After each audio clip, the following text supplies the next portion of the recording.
Good evening friends. இந்த ஆடியோவில் நம்ம நாளைக்கு நிஃப்டி 50 அண்ட் சென்செக்ஸ் அதுக்கான ப்ரீ மார்க்கெட் ரிப்போர்ட் பார்க்கலாம். அதுக்கு முன்னாடி இன்றைக்கி போஸ்ட் மார்க்கெட் ரிப்போர்ட் எப்படி முடிஞ்சுது அப்படின்றத ஒரு கிளான்ஸ் செக் பண்ணலாம். இன்றைக்கி போஸ்ட் மார்க்கெட் ரிப்போர்ட்டு ரொம்ப பேர் எதிர்பார்த்த மாதிரி ப்ராஃபிட்டபுளாக தான் முடிஞ்சிருக்கும். நான் இன்றைக்கி மார்க்கெட்டில் இல்லை, ஒர்க்கு. அதனால் மார்க்கெட்டில் இன்றைக்கி என்ன நிலவரம்னு நான் பார்க்கவே இல்லை. ஆனால் அப்பப்போ பார்க்கும்போது நம்ம சப்போர்ட்டெல்லாம் அது யூஸ் பண்ணிக்கிட்டு தான் இருந்தது. இன்றைக்கி மார்க்கெட் ஒரு கேப் டவுனில் தான் ஓப்பன் ஆச்சு. இந்த இடத்துல கேப் டவுன் ஓப்பன் ஆச்சு. கேப் டவுன் ஓப்பன் ஆகிட்டு மார்க்கெட் மேலே போச்சு. அதாவது அந்த லோயை போய் டச் பண்ணிவிட்டு மறுபடியும் கீழே வந்தது. அதுக்கப்புறம் மார்க்கெட் ஒரு ஒன் சைடு மார்க்கெட் தான். அதில் எந்த இதுவுமே இல்லை, ஒரே ஒன் சைடு. அப்படியே கீழே வந்துட்டான். இன்றைக்கி எஃப்ஐஸ்லாம் ஹெவியாக செல் பண்ணியிருப்பாங்கன்னு தான் எனக்கு தோணுது. ஆனால் 9:30 மணிக்கு இந்த கேண்டில் பார்த்திங்களா, கரெக்டாக 9:30 மணிக்கு நம்ம சப்போர்ட்டை எக்ஸாக்டாக 26,048 எடுத்திருக்கு. இந்த இடத்துலையே ப்ராஃபிட் புக் பண்ணிட்டாங்க எல்லாருமே இந்த இடத்துலையே 2000 அந்த மாதிரி ரேஞ்சில் புக் பண்ணிட்டாங்க. அதுக்கப்புறம் மார்க்கெட் ஆப்பர்ச்சுனிட்டி கொடுக்கவே இல்லை. அடுத்தது சப்போர்ட்டு இங்கே 25,972 அங்கே டச் பண்ணிவிட்டு கொஞ்சம் மேலே போயிருக்கு. பட் அது ரெட் கேண்டில் வந்த உடனே அங்கேயே நம்ம சுதாரிச்சிருக்கலாம். கண்டிப்பாக மார்க்கெட் ஃபர்தராக இறங்கும் அப்படின்ற மாதிரி கேண்டில் 6ல் இறங்க ஆரம்பிச்சிச்சு. அதுக்கப்புறம் நம்ம மூணாவது சப்போர்ட்டு 25,881 அதை எக்ஸாக்டாக எடுத்திருக்கு. அதை நீங்கள் யாராவது ப்ரொடிக்ட் பண்ணி எடுத்திருந்தால் அதுலேயும் சரியான ப்ராஃபிட் கிடச்சிருக்கும். ஸோ இன்றைக்கி நம்மளோட 2 ரெசிஸ்டண்ட்டை நிஃப்டி 50 ஸ்ட்ராங்காக டச் பண்ணிட்டு மேலே போயிருக்கு.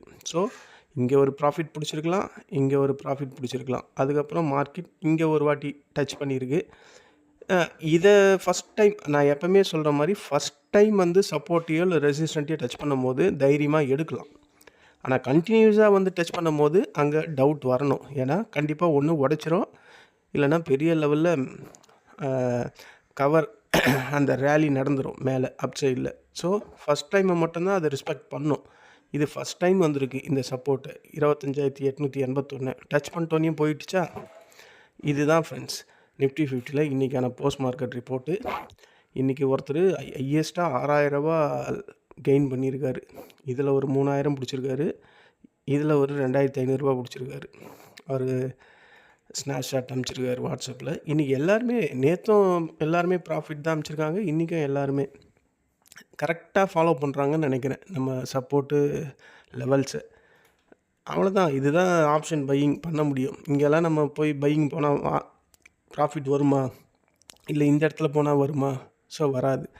அதனால தான் மார்க்கெட்டில் எப்போவுமே சப்போர்ட் அண்ட் ரெசிஸ்டண்ட்டில் நம்ம ட்ரேட் பண்ணணும். நம்ம ஆப்ஷன் பையராக இருந்தால் நமக்கு இதை தவிர வேறு வழியே கிடையாது. இதுதான் இன்றைக்கான நிஃப்டி 50க்கான போஸ்ட் மார்க்கெட் ரிப்போர்ட்டு. சென்செக்ஸ் வருவோம். சென்செக்ஸ் இன்றைக்கி ஒரு பீதியை கிளப்பி விட்டுச்சு. சரியான ஒன் சைட் மார்க்கெட்டு. அவனும் பாருங்கள் இந்த டாப்லேருந்து அப்படியே இறங்கிட்டான். இதுதானே இல்லை, இதுதான் இன்றைக்கி பாருங்கள். அந்த நம்ம ப்ளூ லைன் சொன்னோம்ல, அந்த ரெசிஸ்டண்ட்டை இங்கேயே பிடிச்சிருக்காங்க. அதுதாங்க எனக்கு ஆச்சரியம். ஃபஸ்ட்டு கேண்டிலே பிடிச்சிருக்காரு ஒருத்தர், இந்த யூடியூப்பில் ஃப்ரெண்ட்ஸானவர். அவர் இந்த சென்செக்ஸை கரெக்டாக இந்த ரெசிஸ்டண்ட்டை தொடும்போது வெயிட் பண்ணியிருக்காரு. ஃபஸ்ட் கிளாஸ் ப்ராஃபிட்டாக அவர் அமைச்சிருக்காரு. எனக்கு சென்செக்ஸே ஒரு 4 பேர் ட்ரேட் பண்ணுவாங்க இந்த குரூப்பில். அந்த 4 பேரில் அவர் மட்டும் இந்த இடத்த எடுத்திருக்காரு. பக்காவாக கணிச்சு எடுத்திருக்காரு. ஏன்னா இங்கே ஒரு ரெசிஸ்டண்ட் இருக்குங்க, ஒரு டவுன் இந்த சப்போர்ட்டை டச் பண்ணி அது மேலே போச்சுன்னா இதுதான் ஃபஸ்ட்டு ரெசிஸ்டன்ட் சொல்லியிருந்தேன். அவர் அதை கரெக்டாக யூஸ் பண்ணியிருக்காரு. மார்க்கெட் ஃபர்தராக அதுக்கப்புறம் இறங்க ஆரம்பிச்சுது. இந்த சப்போர்ட்டை டச் பண்ணிட்டு ஏறி இருக்குது. அவர் இங்கேயே யூஸ் பண்ணியிருக்காரு. சில பேர் இந்த இடத்த யூஸ் பண்ணியிருக்காங்க. அதுக்கப்புறம் மார்க்கெட்டு 2வது சப்போர்ட்டை டச் பண்ணி ஒரு மார்னிங் ஸ்டார் மாதிரி கொடுத்துருக்கு. ஆனால் மார்க்கெட்டில் செல்லிங் ப்ரெஷர் ஹெவியாக இருந்திருக்கு. ஒவ்வொரு புட் சைட்லேயும் கால் சைட்லேயும் ஓய் பில்டப் ஆகிட்டே இருந்தது. அதனால் மார்க்கெட்டில் ஃபர்தராக பையிங்கே அப்படின்றதே இல்லை. ஒன் சைடு டவுன் சைடு தான் இன்றைக்கி. ஸோ பாருங்கள், அங்கேருந்து மார்க்கெட் பயங்கரமாக இறங்குச்சு. இன்றைக்கி நம்மளோட அந்த reversal area, gap up area ஃபில்லிங்க்கே வந்துட்டான். நான் சொன்னேன்ல கண்டிப்பாக இதை வருவாங்கன்னு. இது எங்கே இருக்குது? 83,933 இருக்குது. இப்போ எவ்வளோ இருக்கான்? 84,162 இருக்கான். இதில் ஒரு 162 பாயிண்ட்டு, இதில் ஒரு 77 பாயிண்ட்டு. அழகாக டச் பண்ணுறோம். அதே மாதிரி தான் நிஃப்டி 50லையும் அந்த கேப்பை நம்ம சொல்லியிருந்த அந்த கேப்பை அவன் ஃபில் பண்ண வருவான் அப்படின்னு சொல்லி எத்தனை நாள் ஆகுது? இது எப்போ வந்தது? ஜனவரி 26 ஜனவரி 5 சொல்லியிருக்கேன். இன்றைக்கி 3 நாள் தான் ஆகுது, வந்துட்டான். ஆனால் ஃப்ரெண்ட்ஸ், இதை நல்லா கேளுங்க. இந்த இந்த கேப் ஃபில்லிங் ஏரியா தொட்டுதுன்னா மார்க்கெட் எனக்கு தெரிஞ்சு மேலே போயிடும். கண்டிப்பாக போகும்னு தான் எனக்கு தோணுது. பார்க்கலாம். ஏன்னா ஒவ்வொரு வாட்டியும் நான் இதை இப்போ இல்லை, ரொம்ப வருஷமாகவே நான் இதை பார்த்துக்கிட்டு இருக்கேன். ஒரு கேப்பை விட்டுட்டா அவன் என்ன தான் ஹைட்டு போனாலும் அப்சைடில் கீழே வரான். கீழே வந்துட்டு அந்த கேப்பை ஃபில் பண்ணனா ஷார்ப்பாக ஒரு ஷார்ட் கவரிங் ரேலி நடக்குது. இதை ஃபில் பண்ணும்போது நம்ம பார்க்கலாம். நாளைக்கு ஃபில் பண்ணுறானா இல்லை மண்டேயில் பண்ணுறானா அப்படின்றத நம்ம பார்ப்போம். எனக்கு தெரிஞ்சு நாளைக்கே வந்துடும் அப்படின்னு தான் தோணுது. இன்றைக்கி தேர்ஸ்டே முடிஞ்சிச்சு, நாளைக்கு இருக்கிறது ஒரு நாள் தான்.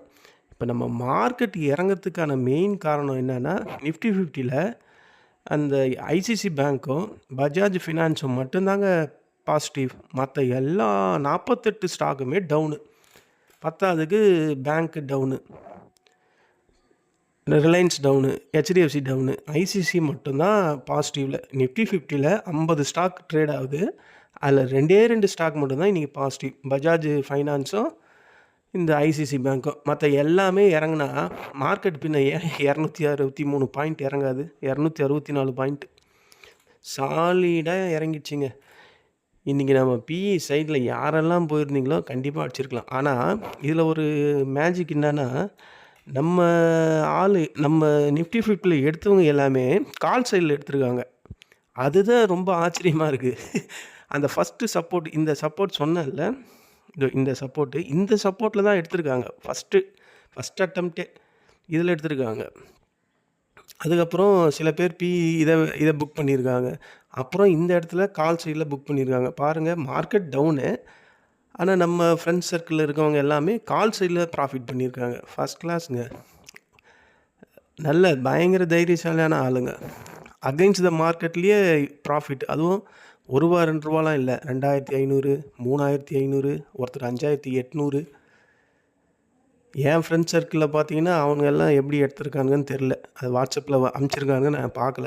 சரி, வந்தவொடனே இந்த வீடியோவை போட்டுட்டா கொஞ்சம் ரிலாக்ஸ் ஆகலான்ட்டு தான் வந்தவொடனே இந்த வீடியோவை ரெடி பண்ணிட்டேன். இதுதான் ஃப்ரெண்ட்ஸ் இன்றைக்கி சென்செக்ஸ் அண்ட் நிஃப்டி 50க்கான போஸ்ட் மார்க்கெட் ரிப்போர்ட்டு. நாளைக்கான ப்ரீ மார்க்கெட் ரிப்போர்ட் பார்க்கலாம். அதுக்கு முன்னாடி வேர்ல்டு மார்க்கெட்லாம் எப்படி இருக்குது அப்படின்றத ஒரு கிளான்ஸ் செக் பண்ணலாம். இப்போ நடக்கிற வேர்ல்டு மார்க்கெட், நேற்று டவ்வு சரியான டவுனு. நான் நேற்று தான் சொன்னேன் அவன் ஹால் டைமில் இருக்கான், எப்போ வேணால் இறங்கிறதுக்கு வாய்ப்புன்னு இறக்கிட்டானுங்க. S&P 500 டவுனு, நாஸ்டாக் வந்து ஒரு 37 பாயிண்ட் ப்ளஸ்ஸு நேற்று முடிஞ்சிருக்கு. FTSE 26 பாயிண்ட் மைனஸில் முடிஞ்சிடுச்சு. CAC 40 ட்ரேட் ஆகுது, 24 point minus. DAX 38 point minus. Nikkei 845 point minus. Hang Seng 310 point minus. Shanghai வந்து ஒரு 3 பாயிண்ட் மைனஸு. நம்ம NSE Nifty 264 point minus. BSE Sensex 781 point minus. STI வந்து 9 பாயிண்ட் மைனஸு. காஸ்பி 1.31 பாயிண்ட்டு ப்ராஃபிட்டில் முடிஞ்சிருக்கு. US dollar அதே 98.747 இருக்குது. 827 வரையும் இருந்தால் கொஞ்சம் இறங்கியிருக்கு. அப்போது கோல்டு இறங்கியிருக்கு. இன்றைக்கி காலையில் நான் இவனை 4423 பார்த்தேன். இந்த வரைக்கும் பாருங்கள், அந்த வரையும் லோ வந்துட்டு இப்போ மேலே ஏறிக்கிட்டு இருக்குது. சில்வர் இறங்கியிருக்கு, காப்பரும் இறங்கியிருக்கு. ஸோ வேர்ல்டு மார்க்கெட் எல்லாமே டவுனில் தான் இருக்குது. யூஎஸ் ஃபியூச்சர்ஸ் எப்படி ட்ரேட் ஆகுதுன்னு ஒரு வாட்டி செக் பண்ணிடலாம். இப்போ நடக்கிற டைம் வந்து 4:45. டவ் ஃபியூச்சர் வந்து 136 பாயிண்ட் மைனஸு. நாஸ்டாக் கம்போசிட் வந்து 66 பாயிண்ட் மைனஸில் இப்போ ட்ரேட் ஆகிட்டுருக்கு. ஸோ இதை வச்சு நம்ம பார்த்தோம்னா இன்றைக்கி யூஎஸ் மார்க்கெட் நைட்டில் ட்ரேட் ஆகிறத பொறுத்து நாளைக்கு நமக்கு கேப் அப்பா கேப் டவுனா அப்படின்றது தெரியும். எனக்கு தெரிஞ்சு அநேகமாக நாளைக்கும் ஒரு கேப் டவுன் இருக்க வாய்ப்பு இருக்குது. அதுக்கு முன்னாடி நான் இந்த லெவல்ஸ் எல்லாம் கொஞ்சம் சேஞ்ச் பண்ணிட்டா நமக்கு கிளியராக புரிஞ்சிடும்.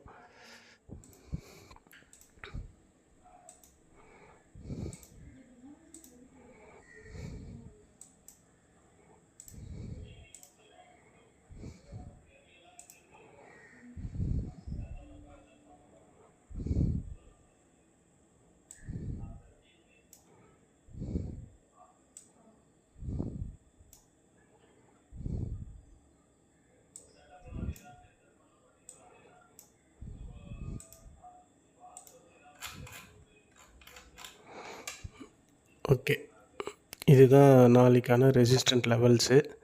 சப்போர்ட் லெவலு இது வந்து அந்த கேப் ஃபில்லிங் ஏரியா. இது அடுத்த சப்போர்ட்டு. அதுக்கப்புறம் இருக்கிற சப்போர்ட்டு நிஃப்டி 50ல் இந்த ஏரியா தான்.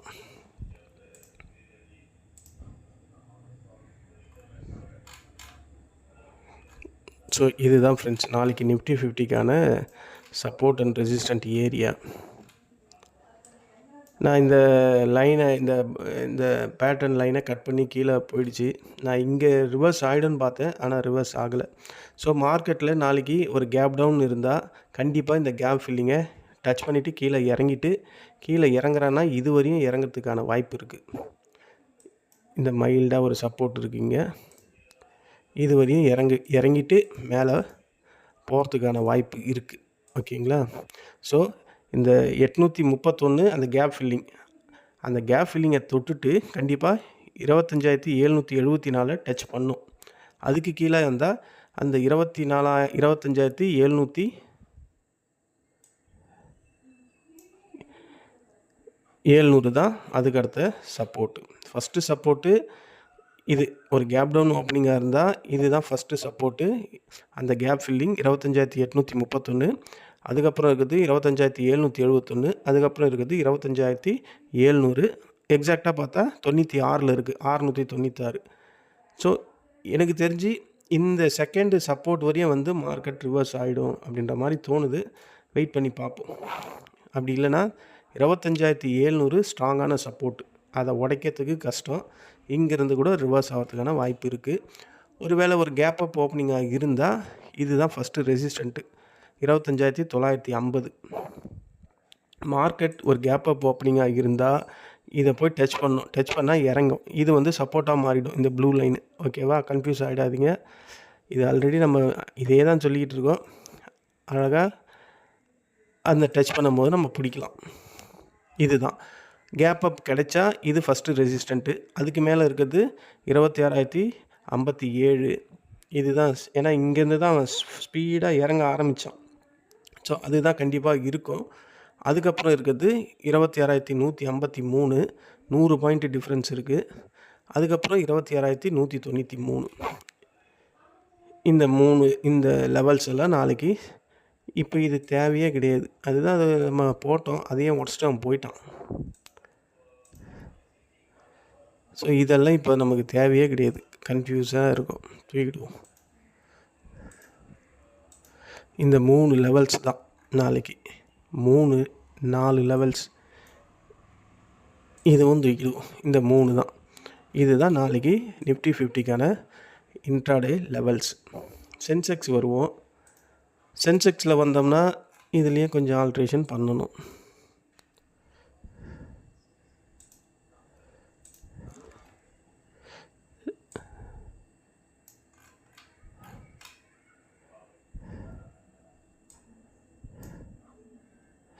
ஒரே நிமிஷம், இதையும் பண்ணிட்டா நம்ம பாட்டுன்னு போயிட்டே இருக்கலாம்.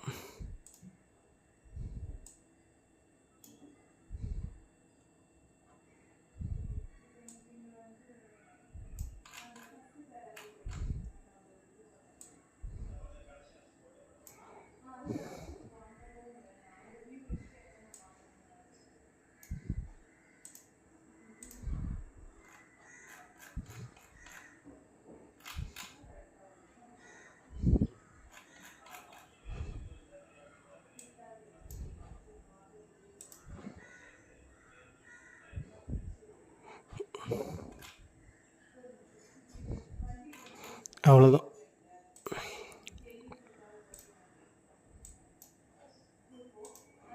இதுதான் ஃப்ரெண்ட்ஸ் நாளைக்கு சென்செக்ஸில் இருக்கக்கூடிய இது. இவ்வளோ பெரிய கேப் இருக்குது, ஏன்னா இங்கே மார்க்கெட்டு இதை தொட்டுட்டு அவன் பாட்டுன்னு மேலே போய்கிட்டே இருந்தான்.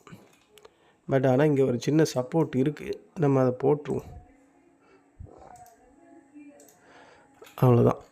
இதுதான் நாளைக்கு சென்செக்ஸ்க்கான இன்ட்ராடே லெவல்ஸு.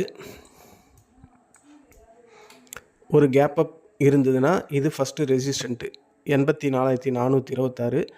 அதுக்கு மேலே ஒரு ஸ்ட்ராங்கான புல்லிஷ் கேண்டில் வந்தால் 84,860. அதுக்கு மேலே இருக்கிறது 85,084 இதுதான். அதுக்கு மேலே இருக்க இந்த ரெசிஸ்டண்ட்டில் நமக்கு வேண்டாம், இதெல்லாம் எடுத்துருவோம். இதெல்லாம் ஸ்டார்டிங்கில் போட்டது. இந்த 3 ரெசிஸ்டன்ட் லெவலு. ஒரு வேளை ஒரு கேப் டவுன் ஓப்பனிங்காக இருந்தால் இந்த ப்ளூ லைனுக்கு மேலே வந்து கீழே ஓப்பன் ஆச்சுன்னா இந்த 83,933 அதுதான் அந்த கேப்பு. அந்த கேப்பை கண்டிப்பாக நாளைக்கு ஃபில் பண்ணும். அதுக்கப்புறம் இதை கேப்பை ஃபில் பண்ணிட்டா கண்டிப்பாக இது வரையும் வரலாம், 83,450 வரையும் வரலாம். அதுக்கு கீழே 83,145 தான் இருக்குது. ஸோ இந்த 3 லெவல்ஸ் இது வந்து வேணாம், இதெல்லாம் நாளைக்கெல்லாம் வர்றது கஷ்டம். வந்தால் இதுதான் கடைசியாக இருக்கிறது. இங்கேருந்து தான் மார்க்கெட் ரிவர்ஸே ஆச்சு. சென்செக்ஸு 82,666 இருந்து இங்கேருந்து தான் ரிவர்ஸ் ஆச்சு மார்க்கெட். பாருங்கள், தெரியுதா? இங்கேருந்து ஏற ஆரம்பித்தவன் ஆல் டைம் 86,060 வரையும் போயிட்டு அதுக்கப்புறம் எப்போ போனான்? போன வருஷம் டிசம்பரில் போயிட்டு ஆமாம் நவம்பரில் போயிட்டு அதுக்கப்புறம் ஸ்டில் அப்படியே ஒரு சைடு வேலை ஏறி இறங்கி வந்துக்கிட்டு இருக்கான். நாளைக்கு இதுதான் சென்செக்ஸுக்கான சப்போர்ட் லெவல். ஃபஸ்ட்டு சப்போர்ட்டு 83,933, அதாவது அந்த கேப் ஃபில்லிங். அப்புறம் 83,449, அதாவது 50. அப்புறம் 83,145.